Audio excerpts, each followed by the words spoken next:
বন্ধুরা, আজকে আমি রান্না করেছি মাথার মাথা দিয়ে বাঁধাকপির তরকারি। আর এটা হচ্ছে রুই পোস্ত। দেখো পেটিগুলো অনেক বড় বড় আছে। আর এটা হচ্ছে পেঁয়াজের ডাল। পেঁয়াজের ডালটাও খুব গাঢ় হয়েছে।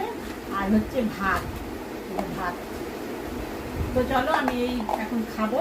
আর মাছের মাথা দিয়ে বাঁধাকপিটা খুব সুন্দর গন্ধ পাচ্ছে। আর এই যে আধখানা আম আছে, আম কাটতে আর ভালো লাগলো না, এইটাই খাবো।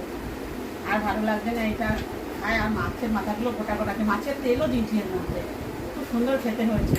আর এরকম এই মাছের মাথাটা আমি একটুখানি নেবো, নিয়ে তারপরে খাবো।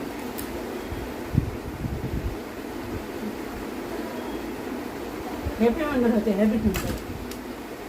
বাঁধাকপিটা খুব ভালো লাগে খেতে। আমি এখনো ভাত খাইনি, গলায় এখনো ভাত খাইনি। আর রুই পোস্তটা দেখো তো, দেখো কত সুন্দর রুই পোস্তটা হয়েছে।